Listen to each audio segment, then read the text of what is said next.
বিশ্বজুড়ে ভয়াবহ রূপ নিয়েছে করোনা ভাইরাসের সংক্রমণ। কোভিড-19-এ প্রতি মিনিটে বাড়ছে মৃতের সংখ্যা। বাংলাদেশের ভয়াল থাবা থেকে বাদ যায়নি। সংক্রমণের চতুর্থ ধাপে চলছে কমিউনিটি ট্রান্সমিশন। করোনার সব খবর, আপডেট এবং পরামর্শ নিয়ে আমাদের নিয়মিত আয়োজন corona update, presented by Mister Hygiene. সাথে আছে সৌমিত্র শুভ্র। করোনা ভাইরাসে একদিনে দেশে সর্বোচ্চ প্রাণ গেল 21 জনের, যাদের মধ্যে 17 জনই পুরুষ। 13 জনের বয়স 50-এর বেশি।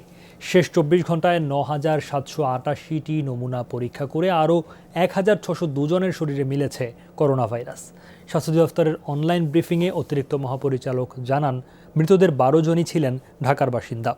চট্টগ্রামের 7 জন, বাকি 2 জন সিলেট ও রাজশাহীর। ভাইরাস সংক্রমণের 11তম সপ্তাহে সব মিলিয়ে মৃতের সংখ্যা দাঁড়ালো 349 জনে। এ যাবৎ আক্রান্ত 23,870। পরীক্ষা হচ্ছে সারা দেশের 42টি ল্যাবে।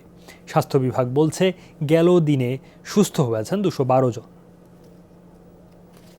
সেই সাথে মৃত্যু ঝুঁকিও বাড়ে। সুতরাং ধূমপান ও তামাক ছাড়ুন, সুস্থ থাকুন। 24 ঘন্টায় শনাক্ত হয়েছে 1,602টি। এ পর্যন্ত 23,870টি। গত 24 ঘন্টায় মৃত্যুবরণ করেছেন 21 জন। এ পর্যন্ত 349 জন। গত 24 ঘন্টায় সুস্থ হয়েছেন 212 জন। ধূমপানের ফলে ফুসফুস ক্ষতিগ্রস্ত হয়, শ্বাসতন্ত্রে জটিল রোগের সৃষ্টি হয়। প্রতিদিনই করোনা সংক্রমণের ঝুঁকি বাড়ছে বলে মনে করছেন গবেষকরা। বলছেন, ভাইরাসটি নিয়ে সব ধরনের ভবিষ্যৎবাণী বিফলে যাওয়ায় নতুন করে আগাম মন্তব্য করার পথ বন্ধ হয়ে গেছে। তবে মানুষের চলাচল নিয়ন্ত্রণের চেয়ে সতর্কতার উপর জোর দিয়েছেন গবেষক ও বিশেষজ্ঞরা। রিয়াজ রায়হানের রিপোর্ট।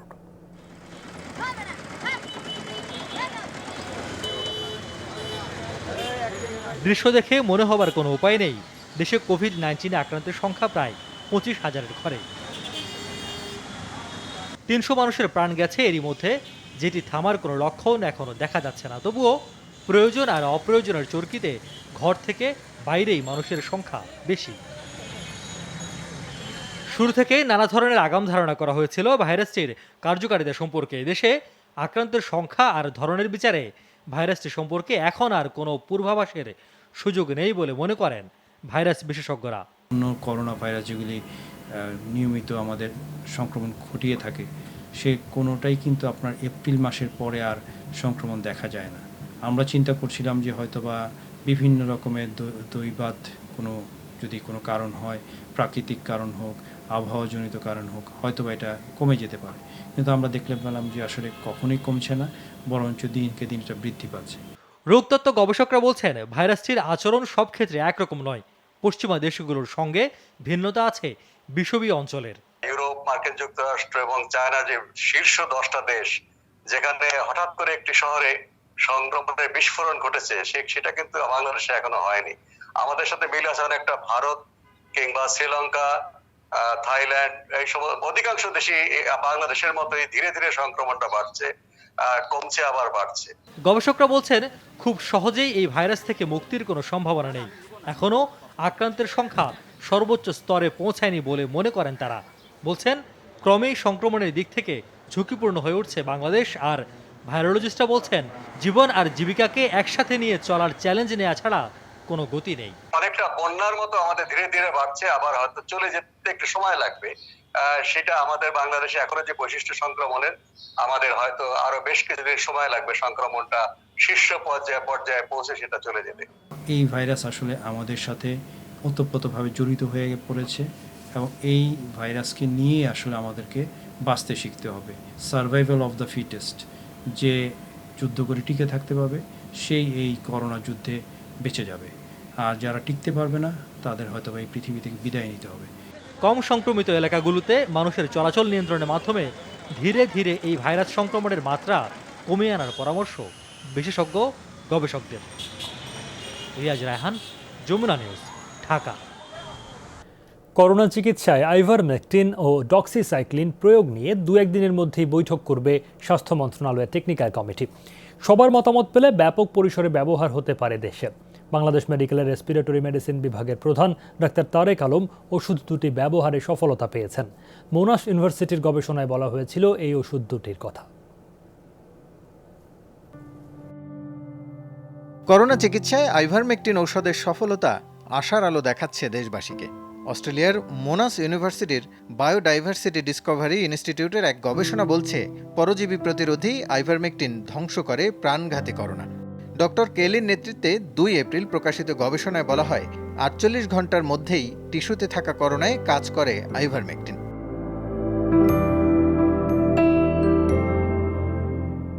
সেই সূত্র ধরে দেশে ঔষধটি ব্যবহার শুরু করেন কয়েকজন চিকিৎসক। বাংলাদেশ মেডিকেল কলেজের রেসপিরেটরি মেডিসিন বিভাগের প্রধান তারেক আলম বলেন, আইভারমেকটিনের সাথে ডক্সিসাইক্লিন প্রয়োগ করেছিলেন তারা। 2 জনকে আমরা প্রথমে দিলাম, 4 দিনের মাথায় আবার রিটেস্ট করতে সমর্থ হলাম এবং যখন রিটেস্ট করলাম দেখা গেল তারা নেগেটিভ। তারপর থেকে আমরা আইভারমেকটিনের সঙ্গে ডক্সিসাইক্লিন যোগ করলাম। ডায়াবেটিসের রোগী বা কার্ডিয়াক পেশেন্ট বা আপনার হাইপারটেনশনের পেশেন্ট বা বাইপাসের পেশেন্ট, এদের সঙ্গে কোনো সমস্যা নাই। যদি কারো লিভারের সমস্যা থাকে তাহলে আইভারমেকটিনের ডোজটা একটু কমায় দিতে হবে। করোনা রোগীদের উপর আইভারমেকটিন প্রয়োগের কথা জানিয়েছেন চিকিৎসক ABM আব্দুল্লাহ। তিনি বলেন, কয়েকজন রোগীকে ঔষধটি ব্যবহারের পরামর্শ দিয়েছিলেন, তাতে সুফল পাওয়ার কথাও জানিয়েছেন রোগীরা। নতুন কোনো ওষুধ না, কিন্তু পুরোনো ওষুধই, এটা কিন্তু অন্য রোগে ব্যবহার করা হয় আর কি, যেমন ফাইলারিয়াসিস, স্ক্যাবিস, এগুলোতে ব্যবহার করা হয়। তা আমি ব্যক্তিগতভাবেও একটা রোগীকে কিন্তু এরকমভাবে দিচ্ছি আর কি। এই 2টা ওষুধই, আইভারমেকটিন, ওর সাথে হয় এজিথ্রোমাইসিন না ডক্সিসাইক্লিন। দেখা যায় যে কারো কারো মনে হয় রেসপন্ড করছে আর কি। দেওয়া যায় রোগী 2-3 দিনের মধ্যেই তার জ্বর চলে যায়, কাশি কমে যায়, গলা ব্যথা কিন্তু কমে যাচ্ছে আর কি। আইভারমেকটিন ব্যবহার নিয়ে আলোচনা করবে স্বাস্থ্য বিভাগের টেকনিক্যাল কমিটি। সুপারিশ পেলে ঔষধটি ব্যবহার শুরু হবে বলে জানিয়েছে স্বাস্থ্য অধিদপ্তর। এটা তারপরে যে সেরাম, এই দুটো নিয়ে আমরা অবশ্যই আমাদের কমিটি কাজ করবে। এটা আমরা অলরেডি প্ল্যান করে ফেলেছি।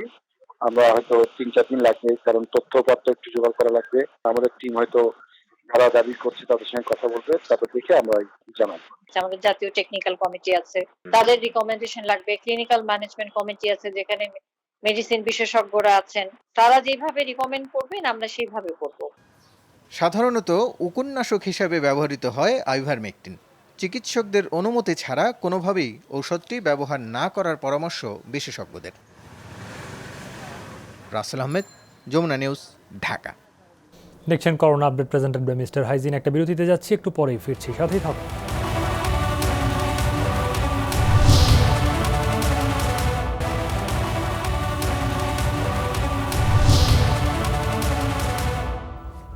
স্বাগত, আপনারা দেখছেন corona update presented by Mister Hygiene. পশ্চিম মধ্য বঙ্গোপসাগর ও তৎসংলগ্ন দক্ষিণ বঙ্গোপসাগরে অবস্থান করছে অতি প্রবল ঘূর্ণিঝড় আম্পান। এটি আরও ঘনীভূত হয়ে উত্তর উত্তর পশ্চিম দিকে অগ্রসর হতে পারে বলে জানিয়েছে আবহাওয়া অফিস। আবার দিক পরিবর্তন করে উত্তর উত্তর পূর্ব দিকে অগ্রসর হয়ে খুলনা ও চট্টগ্রামের মধ্যবর্তী অঞ্চল দিয়ে 19 মে শেষ রাত থেকে 20 মে বিকেল অথবা সন্ধ্যার মধ্যে বাংলাদেশ উপকূল অতিক্রম করতে পারে আম্পান। এদিকে মোংলা ও পায়রা সমুদ্র বন্দরকে 7 নম্বর এবং চট্টগ্রাম ও কক্সবাজার সমুদ্র বন্দরকে 6 নম্বর বিপদ সংকেত দেখাতে বলা হয়েছে। এছাড়া 7 নম্বর বিপদ সংকেতের আওতায় থাকবে সাতক্ষীরা, খুলনা, বাগেরহাট, বরিশাল বিভাগের 6 জেলা, লক্ষ্মীপুর, চাঁদপুর, নোয়াখালী, ফেনী ও চট্টগ্রাম। গভীর সাগরে অবস্থানরত সব মাছ ধরার নৌকা ও ট্রলারকে উপকূলের কাছাকাছি থাকতে বলা হয়েছে। দেশে যে সমুদ্র বন্দরগুলো রয়েছে, বিশেষ করে মংলা এবং পায়রা সমুদ্র বন্দর, সেটিকে 4 নম্বর স্থানীয় হুঁশিয়ারি সংকেত নামিয়ে 7 নম্বর বিপদ সংকেত দেখিয়ে যেতে বলেছি। উপকূলবর্তী যেই অদূরবর্তী দ্বীপ এবং চরসমূহ আছে, তাদের আমরা বলেছি যে ওই সমস্ত স্থানে 4 থেকে 5 ফুট অধিক উচ্চতার বায়ুতাড়িত জলোচ্ছ্বাসে প্লাবিত হওয়ার সম্ভাবনা রয়েছে। উপকূলীয় এলাকায় বাসিন্দাদের মঙ্গলবার বিকেলেই আশ্রয় কেন্দ্রে চলে আসার নির্দেশনা দিয়েছেন দুর্যোগ ব্যবস্থাপনা ও ত্রাণ প্রতিমন্ত্রী ডাক্তার মোহাম্মদ এনামুর রহমান। এ সময় সবাইকে স্বাস্থ্যবিধি মেনে চলার আহ্বান জানিয়েছেন তিনি। বিকেলে সচিবালয়ে বৈঠকে তিনি এই আহ্বান জানান। আমরা আশ্রয় কেন্দ্রে চাল প্রেরণ করেছি, 50 লক্ষ টাকা নগদ দিয়েছি। শিশু খাদ্য ক্রয়ের জন্য 31 লক্ষ টাকা দেওয়া হয়েছে, গোখাদ্য ক্রয়ের জন্য 28 লক্ষ টাকা দেওয়া হয়েছে এবং 42,000 প্যাকেট শুকনা খাবার পাঠানো হয়েছে। আমরা 12,078টি অর্থাৎ দ্বিগুণেরও বেশি আশ্রয় কেন্দ্র আমরা প্রস্তুত করেছি, শুধু এই সামাজিক দূরত্বটা বজায় রাখার জন্য।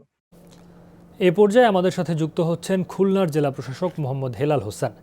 জনাব হেলাল হোসেন, আপনাকে স্বাগত জানাচ্ছি করোনা আপডেটে। ঘূর্ণিঝড়ে উপকূলবাসীকে সাইক্লোন শেল্টারে সরিয়ে আনা হয়, কিন্তু এবার তো পরিস্থিতি ভিন্ন। করোনা মহামারীর মধ্যে সাইক্লোন শেল্টারগুলোতে কিভাবে সামাজিক দূরত্ব নিশ্চিত করা হবে এবং আপনাদের অন্যান্য প্রস্তুতিগুলো সম্পর্কেও জানাবেন। ধন্যবাদ আপনাকে।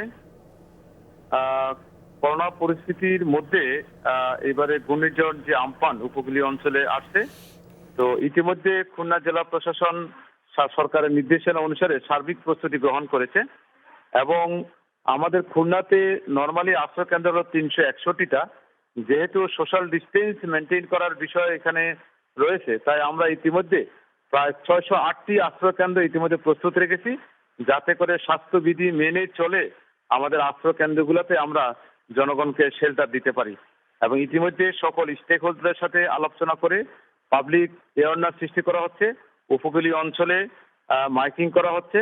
দুর্যোগ ও ত্রাণ মন্ত্রণালয়ের নির্দেশনা মোতাবেক আমাদের সর্বাত্মক প্রস্তুতি নেওয়া হয়েছে এবং দুর্যোগ পরবর্তী মোকাবেলা উদ্ধার কার্যক্রম এবং সরকারের পক্ষ থেকে পর্যাপ্ত পরিমাণে খাদ্য সামগ্রী জেলাতে মজুদ রাখা হয়েছে। আমরা ইতিমধ্যে সাধারণ জনগণ যাতে তাদের গবাদি পশু সহ সকল কিছু নিয়ে আশ্রয় কেন্দ্রে আসতে পারে সেই ধরনের প্রস্তুতি ইতিমধ্যে আমরা ব্যাপকভাবে গ্রহণ করেছি এবং উপজেলার নির্বাহী কর্মকর্তা সহ উপজেলা পরিষদের সকল কর্মকর্তা ইতিমধ্যে একটা প্ল্যানিং করে সে কার্যক্রম এগিয়ে চলছে এবং আমরা মেডিকেল টিম গঠন করেছি। মেডিকেল টিমের পাশাপাশি যদি কোনো আশ্রয় কেন্দ্রে বিশেষ করে নারী, প্রতিবন্ধী এবং কোনো গর্ভবতী মায়েরাও আছে, তাদের জন্য আলাদা আমরা ব্যবস্থা করেছি। তো আমরা মনে করি স্থানীয় প্রশাসন সরকারের নির্দেশনা মোতাবেক এই ঘূর্ণিঝড় আম্পান মোকাবেলার জন্য আমরা আমাদের প্রস্তুতি ইতিমধ্যে সম্পূর্ণ করতে সক্ষম হয়েছি। প্রস্তুতি ইতিমধ্যে সম্পন্ন হয়েছে বলছিলেন হেলাল হোসেন। জনাব হেলাল হোসেন, আপনাকে ধন্যবাদ। খুলনার জেলা প্রশাসক মোহাম্মদ হেলাল হোসেন যুক্ত হয়েছিলেন আমাদের সঙ্গে। ঘূর্ণিঝড় আম্ফানের থাবা থেকে জানমাল রক্ষায় এরই মধ্যে উপকূলীয় জেলাগুলোতে কাজ শুরু করেছে প্রশাসন, সেটি আপনারা শুনছিলেনও, এবং স্থানীয়দের সতর্ক করা হচ্ছে। এ বিষয়ে বিস্তারিত জানাতে আমাদের সাথে সরাসরি যোগ দিচ্ছেন পটুয়াখালীর অতিরিক্ত জেলা প্রশাসক মোহাম্মদ হেমায়েতুদ্দিন। জনাব হেমায়েতুদ্দিন, আপনাকে স্বাগত জানাচ্ছি করোনা আপডেটে। করোনা মহামারীর মধ্যে আঘাত হানতে যাওয়া ঘূর্ণিঝড় আম্ফান মোকাবেলায় আপনারা কি কি উদ্যোগ নিয়েছেন?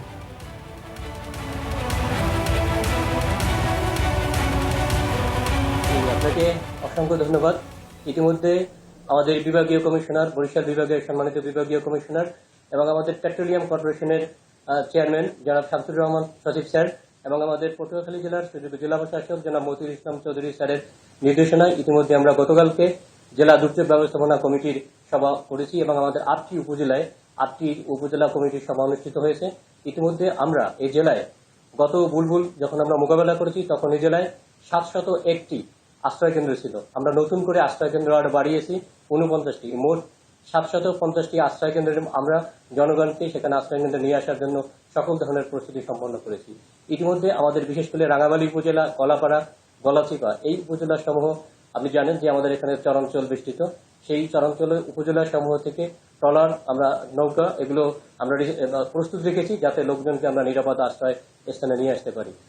আপনি যে প্রশ্নটি আমাকে করেছেন যে কোভিড-19 এখানে সামাজিক দূরত্ব বজায় রাখার বিষয়ে আমরা অতিরিক্ত আরো যে সমস্ত আশ্রয় কেন্দ্র আছে আশ্রয় কেন্দ্রের সংখ্যা আমরা বাড়িয়েছি যাতে সামাজিক দূরত্ব বজায় রেখে আমরা এই যারা দুর্গত লোকজন আছেন তাদেরকে নিরাপদে এবং শান্তিপূর্ণভাবে আমরা আশ্রয় কেন্দ্রে তাদেরকে রাখতে পারি। জনাব হেমায়েতুদ্দিন, আরেকটি বিষয় হচ্ছে যে আমাদের উপকূলের মানুষদেরকে অনেক সময় দেখা যায় যে তারা খুব একটা উৎসাহিত হন না বা অতখানি প্রণোদিত বোধ করেন না আশ্রয় কেন্দ্রে যাওয়ার জন্য, অন্তত একেবারে শেষ মুহূর্ত পর্যন্ত তারা নিজেদের ঘরে বা নিজেদের যে আবাসস্থল সেখানে থাকার একটা চেষ্টা করেন, সেই প্রবণতা থাকে। তো তাদেরকে আশ্রয় কেন্দ্রে নিতে বা নেয়ার জন্য রাজি করাতে এবং অন্যান্যভাবে উৎসাহিত করতে আপনারা কি করছেন?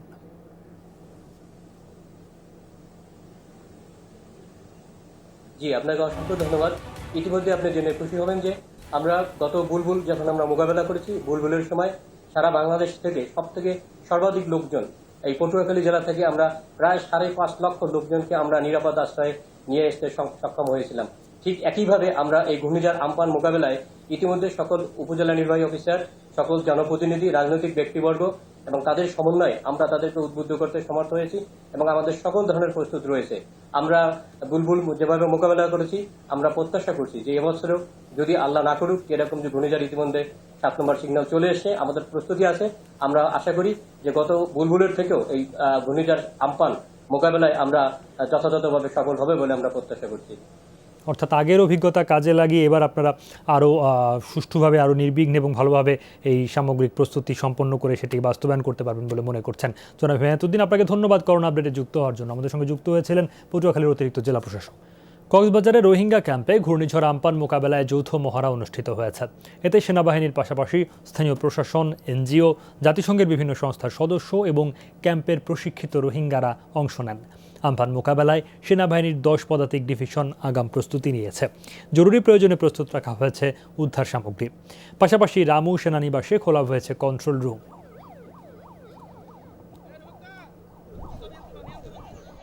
দেখছেন corona update presented by Mister Hygiene. আরেকটা বিরতিতে যাচ্ছি, একটু পরেই ফিরছি, সাথেই থাকুন।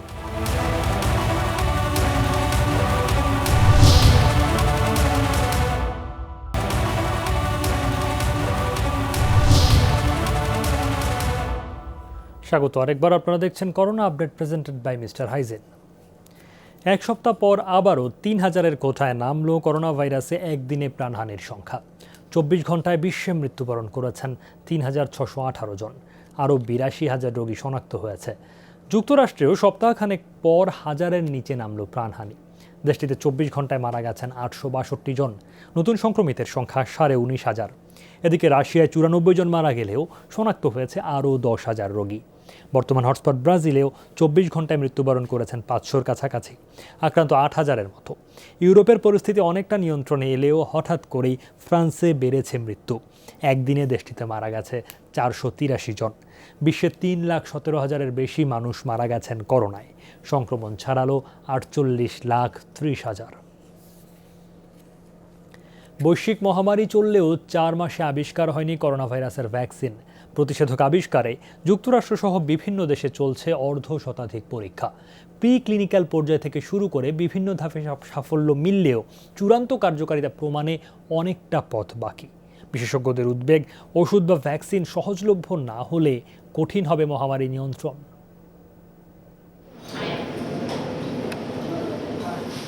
ছোঁয়াচে কোভিড-19-এর চিকিৎসা চলছে অনেকটা পরীক্ষামূলক এক বা বিভিন্ন ওষুধের সমন্বিত প্রয়োগে। একই সঙ্গে চলছে প্রতিষেধক আবিষ্কারের চেষ্টাও। চীন, যুক্তরাষ্ট্র, যুক্তরাজ্যের পর সবশেষ প্রতিষেধকের ক্লিনিক্যাল ট্রায়ালের অনুমোদন দিয়েছে কানাডা। পরীক্ষায় সাফল্য পেলে দ্রুততম সময়ে পর্যাপ্ত উৎপাদন নিশ্চিত করতে হবে। এ লক্ষ্যে সম্মিলিত প্রস্তুতি নিচ্ছেন আমাদের গবেষকরা এবং উৎপাদকরা। সময় সাপেক্ষ হলেও সব ঠিক পথে এগুলে প্রথমেই দেশের ভেতরে ভাইরাস নির্মূলে এটি কাজে লাগাবো আমরা, আর এটাই এখন সবচেয়ে বড় সুখবর। পরীক্ষামূলক পর্যায়ে সবচেয়ে আলোচিত Inovio pharmaceutical, Pfizer, Sanofi, GlaxoSmithKline, নোভাভ্যাক্সের গবেষণা। কয়েক ধাপে পরীক্ষায় শুরুর দিকে মিলেছে সাফল্য। প্রশ্ন উঠছে ডোজ ভেদে দাম নিয়ে। কতটা সাধারণের নাগালের মধ্যে থাকবে এসব ভ্যাকসিন? এদিক থেকে অনেকটা এগিয়ে অক্সফোর্ড ইউনিভার্সিটি ও অ্যাস্ট্রাজেনেকা। এমন একটি প্রতিষেধক তৈরিতে কাজ করছি আমরা যেটা দাম খুব বেশি হবে না, 1 ডোজেই কাজ হবে। সাফল্য প্রমাণে সারা পৃথিবীর ওষুধটি জোগান নিশ্চিতে বড় পরিসরে উৎপাদনে প্রস্তুত অ্যাস্ট্রাজেনেকা ফার্মাসিউটিক্যালস। 6 মাসে 100 কোটি ডোজ এই ভ্যাকসিন তৈরি করা সম্ভব হলে হয়তো সত্যি এই মহামারী নিয়ন্ত্রণ করা সম্ভব হবে। অবশ্য দ্রুততম সময়ে ফল পেতে পৃথক প্রতিযোগিতায় না নেমে তথ্য আদান প্রদান ও সহযোগিতার ভিত্তিতে গবেষণার পরামর্শ বিশেষজ্ঞদের। কোন দেশ কার আগে প্রতিষেধক তৈরি করতে পারে সে প্রতিযোগিতা মারাত্মক ছোঁয়াচে এই রোগ নিয়ন্ত্রণের পথে বড় বাধা। পুরো মানবজাতির কল্যাণে একসাথে পুরো কাজটা করতে হবে। লক্ষ্যচ্যুত হলে সাফল্য আসতে দেরি হবে, প্রাণহানিও বাড়বে।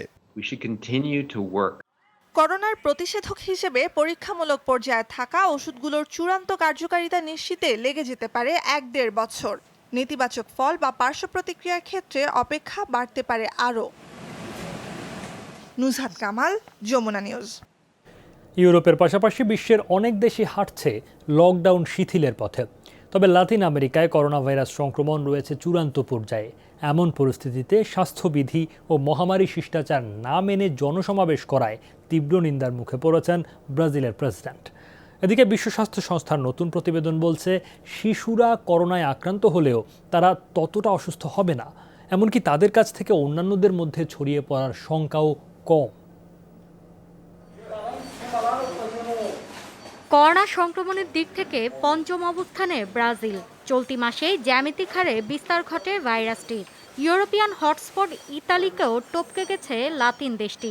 অথচ সামাজিক দূরত্ব নিশ্চিতে পদক্ষেপ নেওয়া তো দূরের ব্যাপার, রীতিমতো রাজনৈতিক শোডাউন করে বেড়াচ্ছেন খোদ প্রেসিডেন্ট। করোনা ভাইরাস এবং মহামারীর প্রভাবে সৃষ্ট সংকটে গোটা পৃথিবী প্রভাবিত হলেও ব্রাজিলের ভাগ্য পরিবর্তন করব আমরা। কোনো ব্যক্তি সংক্রমিত হলে তার চিকিৎসার দায়িত্ব নেবে সরকার। জোটবদ্ধ থাকলেই দেশের কোনো ক্ষতি করতে পারবে না কোভিড-19। 2 সপ্তাহ যাবতই পরিস্থিতির উন্নতি হচ্ছে ইউরোপে, কমছে প্রাণহানি। তাই স্বাস্থ্যবিধি মেনে সোমবার থেকে দোকানপাট, রেস্তোরাঁ ও সেলুন খুলছে ইতালি। কঠোর নীতিমালা মেনেই গতিতে ফিরবে দেশটির অর্থনীতি। খুলছে গির্জাসহ বিভিন্ন উপাসনালয়ের দরজাও। এরই মধ্যে নতুন সুখবর, ওষুধ ভ্যাকসিন গবেষণায় এগিয়ে ইউরোপ। করোনা ভাইরাস মোকাবেলায় অক্সফোর্ড এবং ইম্পেরিয়াল বিশ্ববিদ্যালয়ের ভ্যাকসিন কর্মসূচিকে 4 কোটি 70 লাখ পাউন্ড দেওয়া হয়েছে। সুসংবাদ হলো, গবেষণাটি ত্বরান্বিত করতে তহবিলে অতিরিক্ত 8 কোটি 40 লাখ পাউন্ড দেওয়ার ঘোষণা দিয়েছে সরকার। অক্সফোর্ড এরই মধ্যে ফার্মাসিউটিক্যাল কোম্পানি অস্ট্রাজেনেকার সাথে বাণিজ্যিক চুক্তি করেছে। তারা সেপ্টেম্বরের মাঝেই 3 কোটি ডোজ তৈরির সক্ষমতা রাখে। এ পরিস্থিতিতে আশার বাণী শোনালো বিশ্ব স্বাস্থ্য সংস্থা। WHO বলছে, শিশুরা করোনা ভাইরাসে আক্রান্ত হলেও তাদের রয়েছে দ্রুত সুস্থ হয়ে ওঠা শারীরিক সক্ষমতা। শিশুদের থেকে বিস্তারের আশঙ্কাও কম। ইউরোপ, অস্ট্রেলিয়া মহাদেশে শিথিল হয়েছে লকডাউন। বাইরে আসছে শিশুরা। তাদের অভিভাবকদের বলবো, দুশ্চিন্তা করবেন না, কারণ শিশুরা সংক্রমিত হলেও নেই খুব বেশি অসুস্থ হওয়ার রেকর্ড। তাছাড়া অপ্রাপ্তবয়স্কদের থেকে অন্যান্যদের সংক্রমণের ভয় নেই। থাইল্যান্ডে সীমিত পরিসরে শুরু হয়েছে অর্থনৈতিক কর্মকাণ্ড। সুপার শপ আর দোকানপাটগুলো খুলে গেছে পর্যটনের জন্য বিখ্যাত দেশটিতে। তবে জীবাণুনাশক ছেটানো, শরীরের তাপমাত্রা পরিমাপ সহ মার্কেটে ঢোকা ও বের হওয়ার সময় QR কোড পরীক্ষা করা হচ্ছে সবার। মৌলি ইসলাম, যমুনা নিউজ। করোনার মহা দুর্যোগেও অনেক সংসদ সদস্য সক্রিয় হননি নির্বাচনী এলাকায়। ক্ষমতাসীন আওয়ামী লীগ সহ প্রায় সব দলেই একই অবস্থা। অবশ্য মাঠে থেকে কাজ করছেন কেউ কেউ। বিশ্লেষকরা বলছেন, জবাবদিহিতার অভাব আছে জনপ্রতিনিধিদের। আলমগীর স্বপনের রিপোর্ট। করোনা সংক্রমণের মধ্যেই 21 মার্চ অনুষ্ঠিত ঢাকা 10 আসনের উপনির্বাচনে এমপি হন ব্যবসায়ী শফিউল ইসলাম মহিউদ্দিন। 18 এপ্রিল শপথ নিতে না নিতে আরও ছড়িয়েছে করোনা। নির্বাচনী আসন ধানমন্ডি, কলাবাগান, হাজারীবাগ ও নিউ মার্কেট এলাকায় ত্রাণ কার্যক্রমে নামতে দেরি হলেও মাঠেই আছেন বলে দাবি তার। লোকজন রাস্তায় নেমে এসেছিল তাদের অসুবিধা নিয়ে, খাদ্য অভাব এবং তাদের বাড়ি ভাড়ার মওকুফের দাবিতে। ওইখানে 1000 পরিবারকে আমরা উপহার হিসেবে দিতে পেরেছি। ইতিমধ্যে আমরা প্রায় 10-12 হাজার পরিবারকে দিতে পেরেছি। এটা আমরা কন্টিনিউ করছি এখন। ঢাকার বেশ কয়েকজন এমপি সক্রিয়ভাবে মাঠে থাকলেও অনেকের নিষ্ক্রিয়তা নিয়ে প্রশ্ন উঠেছে। মহাদুর্যোগে 350 এমপির অনেকের বিরুদ্ধেই একই অভিযোগ। কেউ কেউ প্রতিনিধির মাধ্যমে 2-1 ত্রাণ দিলেও দুঃসময়ে যাননি নির্বাচনী এলাকায়। আমাদের স্থানীয় সংসদ সদস্য 4 জন, ওনারা যদিও আসেন নাই, ঢাকাতে আছেন, তারপরও ওনাদের রিপ্রেজেন্টেটিভ যারা আছে তারা আমাদের সাথে কাজ করতেছেন। বরিঙ্গালী থানার এমপি আজ কোনো দেখি নেই। করোনার জন্য আমাদের এমপি মহোদয় আজ পর্যন্ত মাঠে ময়দানে কখনো আসে নাই। আমরা 1-2 জন বাদে অন্য এমপিদেরকে আমরা রাস্তায় দেখতেই পাচ্ছি না, যেটা আমাদের জন্য হতাশাজনক। যে মহা দুর্যোগ, এই দুর্যোগে আমাদের মাননীয় সংসদ সদস্যদের অধিকাংশকেই মাঠে দেখা যায়নি, জনগণের পাশে দেখা যায়। তবে উদাহরণও তৈরি করেছেন কিছু এমপি। নির্বাচনী এলাকায় PCR মেশিন স্থাপন, নমুনা সংগ্রহ, ধান কাটার জন্য রিপার, হারভেস্টার মেশিন নিয়ে যাওয়া সহ ত্রাণের জন্য গঠন করেছেন ফান্ড। কেউ কেউ বাড়িতে বাড়িতে ত্রাণ পৌঁছে দিচ্ছেন। এখানে ঘরে বসে আমি আমার এলাকার দায়িত্ব পালন করছি তা কিন্তু নয়। PCR ল্যাবরেটরি স্থাপন করেছে। 40,000 পরিবারকে আমরা ত্রাণ পৌঁছে দিয়েছি। করোনা দুর্যোগ মোকাবেলা ফান্ড করেছি ইউনো সাহেবের মাধ্যমে। আমি ডোর টু ডোর যাচ্ছি, যার চাউল নাই সেখানে আমি যাচ্ছি। আমি যখন স্থানীয়ভাবে আমি চাউল পৌঁছে দিতে পারছি না, আমি চেষ্টা করছি টাকা যতটুকু পারি। তারা বলছেন, জনপ্রতিনিধি হিসেবে সংকটে জনগণের পাশে থাকা তাদের দায়িত্ব। গোয়েন্দা সংস্থার রিপোর্ট মাননীয় প্রধানমন্ত্রীর কাছে আছে। উনি প্রতিদিন ভালো করে দেখেন কোন কোন এমপি কি করছেন, আর কোন কোন এমপি মাঠে আছেন, কোন কোন এমপি মাঠে নাই। যারা একাধিকবার সংসদ সদস্য হয়েছেন তারা অনেক বিত্ত অর্থবিত্তের মালিক হয়েছেন, তারা ত্রাণ বিতরণ করতে পারেন, নিজের উদ্যোগে মানুষের পাশে দাঁড়াতে পারেন। ডক্টর মজুমদার এমপিদের কার্যকর ভূমিকায় দেখতে নির্বাচনী ব্যবস্থার সংকট দূর করা এবং জনগণের কাছে দায়বদ্ধতা বাড়ানোর পরামর্শ দিয়েছেন। আলমগীর স্বপন, যমুনা নিউজ, ঢাকা। দেখছেন corona update presented by Mister Hygiene. আরেকটা বিরতিতে যাচ্ছি, একটু পরেই ফিরছি, সাথেই থাকুন।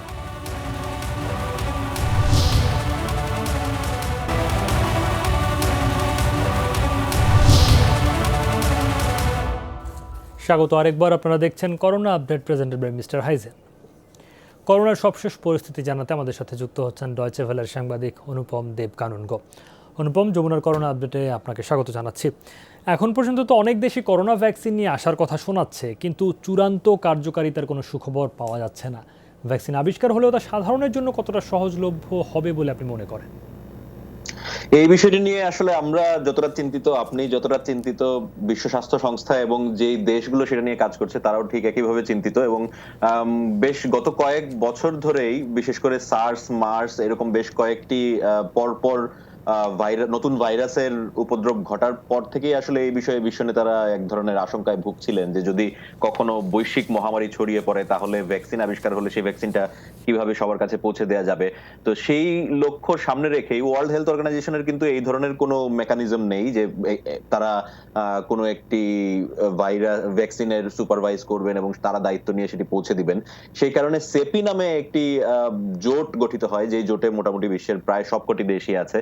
সেই সেপি ভ্যাকসিন ডেভেলপ করার জন্য যে বিশাল পরিমাণ অঙ্কের অর্থ দরকার, সেই অর্থ সংগ্রহ করা থেকে শুরু করে কিভাবে সেটা ডিস্ট্রিবিউট করা হবে, সব মানুষের মধ্যে দেয়া হবে, সেই জিনিসটা তত্ত্বাবধান করে আসছে 2016 সাল থেকে। এবং তারা এখন পর্যন্ত 10টির মতো প্রতিষ্ঠানকে অর্থ বরাদ্দ দিচ্ছে বিভিন্ন জায়গা থেকে অর্থ এনে। এবং আপনি জানেন যে বিশ্ব স্বাস্থ্য সংস্থার যে বিভিন্ন জায়গায় বিশ্ব স্বাস্থ্য সংস্থা যেই প্রকল্পগুলো নিচ্ছে ভ্যাকসিন ডেভেলপমেন্টের জন্য, সেটাই বিভিন্ন দেশের অর্থ বরাদ্দ ছাড়াও বিল এন্ড মেলিন্ডা গেটস ফাউন্ডেশনের মতো বড় বড় কোম্পানিও রয়েছে। এবং এখন পর্যন্ত যতটুকু জানা যাচ্ছে, আজকে থেকে 2 দিনের একটি কনফারেন্স চলছে ওয়ার্ল্ড হেলথ অর্গানাইজেশনের, এবং সেখানে মূল বিষয় কিন্তু এটাই যে কোনো একটি দেশ যদি ভ্যাকসিন আবিষ্কার করে তাহলে কিভাবে সেটি দ্রুততম উপায়ে উৎপাদন করে 700 বিলিয়ন মানুষের কাছে সেটি পৌঁছে দেয়া যাবে। এবং আমরা আজকে আরেকটি খবর পেয়েছি, এই মুহূর্তে বেশ কয়েকটি দেশের বেশ কয়েকটি প্রতিষ্ঠানই ক্লিনিক্যাল যেই ট্রায়াল চলছে সেই ট্রায়ালের ফেজ 1 এর শেষের দিকে আছে, কোনোটি ফেজ 2 এর দিকে চলে যাচ্ছে। এর মধ্যে চীন, আমেরিকা যুক্তরাজ্য, জার্মানি তারা বেশ খানিকটা এগিয়ে আছে। মডার্না বেশ কিছুটা এগিয়ে গিয়েছে, আমেরিকার কোম্পানি। চীনের শি জিনপিং তিনি বলেছেন যে এই মুহূর্তে ক্লিনিক্যাল ট্রায়ালে 5টি প্রতিষ্ঠান রয়েছে এবং আগামী মাসে আরো বেশ কয়েকটিকে অনুমোদন দেয়া হবে। এবং এর কোনোটি যদি এখন পর্যন্ত প্রমাণিত হয় যে এটি কার্যকরী ভ্যাকসিন, তাহলে চীন নিজেই দায়িত্ব নিয়ে সেটি যাতে পৃথিবীর সবাই সমানভাবে পায় সেটির ব্যবস্থা করবে। ওয়ার্ল্ড হেলথ অর্গানাইজেশন আজকে যেই কথাগুলো বলছিল সেই কথাগুলোর প্রেক্ষিতেও কিন্তু ইউরোপীয় ইউনিয়ন নিজেই এই বিষয়টিকে নেতৃত্ব দিতে চেয়েছে। যদি ইউরোপের কোনো দেশ ভ্যাকসিন আবিষ্কারের কাছাকাছি পৌঁছাতে পারে তাহলে ইউরোপীয় ইউনিয়ন নিজ উদ্যোগে যাতে অন্যান্য দেশের যে প্রতিষ্ঠানগুলো আছে সেগুলোর সাথে সমন্বয় করে এই ভ্যাকসিনটি পৌঁছে দিতে পারে। ফলে এখন পর্যন্ত বিশ্ব স্বাস্থ্য সংস্থা যে উদ্যোগটা নিচ্ছে এবং তার সাথে ইউরোপীয় ইউনিয়ন সহ বিভিন্ন দেশ যেভাবে এগিয়ে এসেছে, তাতে যতদূর মনে হচ্ছে যে কোনোভাবে যদি আমরা দ্রুত একটি ভ্যাকসিন ডেভেলপের দিকে পৌঁছাতে পারি তাহলে এর মধ্যেই আমরা আসলে একটি রাস্তাও বের করতে পারবো আসলে কিভাবে বিশ্বের বিভিন্ন দেশে সমানভাবে সেটি পৌঁছাবে। হয়তো এর মধ্যে বাংলাদেশও থাকবে, একই সঙ্গে আমরা ভ্যাকসিনটি পাবো। ধন্যবাদ আপনাকে অনুপম দেবকাননগো আমাদের সঙ্গে যুক্ত হওয়ার জন্য। ঈদের আগে প্রতিদিন যেন পাল্লা দিয়ে মানুষের ভিড় বাড়ছে রাজধানীর সড়ক আর মার্কেটে। করোনা মহামারীর মধ্যেই ঢাকা ফিরছে চিরচেনা রূপে। যেসব মার্কেট চালু আছে সেগুলোতে মানুষের সমাগম চোখে পড়ার মতো। কোথাও কোথাও তৈরি হচ্ছে জটলা, নেই শারীরিক দূরত্ব মানার প্রবণতা। এদিকে রাস্তায় বেড়েছে যানবাহন। রাস্তায় বের হওয়া বেশিরভাগ মানুষই স্বাস্থ্যবিধি মেনে চলার ব্যাপারে উদাসীন। আজ থেকে কঠোর অবস্থানে থাকার কথা জানালেও রাজধানীতে আইন শৃঙ্খলা বাহিনীর তেমন কোনো তৎপরতা দেখা যায়নি।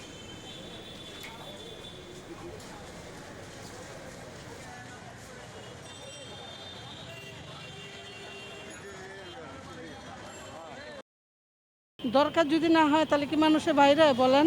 ঈদের জন্য তো বের হতে হয়, বাচ্চা আছে, আনন্দ লাগে।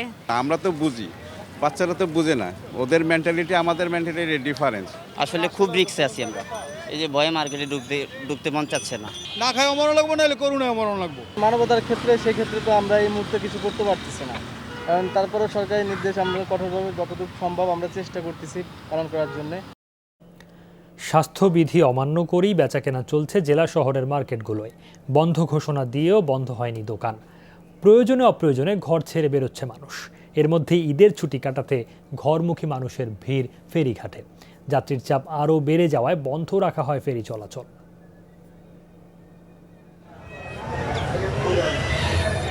ঈদের ছুটি ঘোষণার পর কদিন ধরেই দেশের প্রধান দুই ফেরিঘাটে ঘরমুখী মানুষের এই ঢল। অতিরিক্ত যাত্রী ও যানবাহনের চাপ সামাল দিতে কাঁঠালবাড়ি শিমুলিয়া ঘাটে 4টির পরিবর্তে 13টি ফেরি দিয়ে পারাপার জারি রেখেছে কর্তৃপক্ষ। ইজি বাইক, মোটরসাইকেল সহ ছোট যানবাহনে যে যেভাবে পারছেন গন্তব্যে রওনা দিচ্ছেন। যাত্রী চাপ বেড়ে যাওয়ায় বন্ধ করে দেওয়া হয় ফেরি চলাচল। প্রশাসন দোকান বন্ধের ঘোষণা দিলেও তা মানতে মালিক পক্ষের লুকোচুরি চলছে। 2 মাস লকডাউনের মধ্যেই ছিলাম, আমরা দোকানপাট খুলি নাই। এরপর যখন লকডাউন শিথিল করা হলো, আমাদের সুযোগ দেওয়া হলো আর কি ঈদ করার জন্য। সুদের উপর লাভের উপর টাকা ধার আনছে, আইনা দোকানে মাল উঠেছে। এখন এই গরিব অসহায় মানুষ এই মাল বিক্রি না করতে হলে অনেক মাল আছে নষ্ট হয়ে যাবো, ডেকভার হয়ে যাবো, কোম্পানি ফেরত নেয় না, তারপর কীভাবে আর বেচাকেনি করবো। রাজশাহী সহ বিভাগীয় বড় শহরগুলোয় কাঁচা বাজার আর খাবারের দোকানে ভিড়টা একটু বেশি। স্বাস্থ্য সুরক্ষার ব্যাপারেও উদাসীনতা লক্ষ্য করার মতো। আইনশৃঙ্খলা রক্ষা বাহিনীর নজরদারি কমে যাওয়ায় এসব এলাকায় সাধারণের অবাধ চলাফেরা। সিচুয়েশনটা এমনই, মানে আমি মনে হয় পাক্কা 2.5 মাস পরে আমি বের হয়েছি, একেবারে মানে বাধ্য হয়ে বের হয়েছি। মাস্ক দিয়ে আমার শ্বাস প্রশ্বাসে অসুবিধা হচ্ছে। এখন মানাটা অত আর হয়ে উঠছে না, মানে অনেক দিন হয়ে গেছে, এই জন্যই আজকে তো অনেক দিন পর বের হলাম বাসা থেকে। জেলা শহরে কিছু ছোট শপিং মল আর পাড়া মহল্লার দোকানপাটে ভিড় আছে আগের মতোই। সড়কে যান চলাচলও বেড়েছে আগের তুলনায়। আমিন বাবু, যমুনা নিউজ। কুষ্টিয়ায় সেনাবাহিনীর তত্ত্বাবধানে জীবাণুমুক্তকরণ টানেল স্থাপন করা হয়েছে। যশোর সেনানিবাসের 20 ইস্ট বেঙ্গল রেজিমেন্টের তত্ত্বাবধানে জীবাণুমুক্তকরণ টানেল স্থাপন করা হয়। দুপুরে শহরের বক চত্বরে এই জীবাণুমুক্তকরণ টানেল স্থাপন করা হয়। টানেলটি উদ্বোধন করেন বাংলাদেশ সেনাবাহিনীর 21 পদাতিক ব্রিগেডের brigade commander brigadier general Riazur Rahman.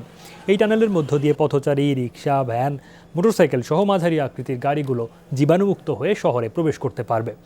এ সময় কুষ্টিয়ার জেলা প্রশাসক আসলাম হোসেন ও police super SM Tanvir Arafat সহ প্রশাসনের ঊর্ধ্বতন কর্মকর্তারা উপস্থিত ছিলেন।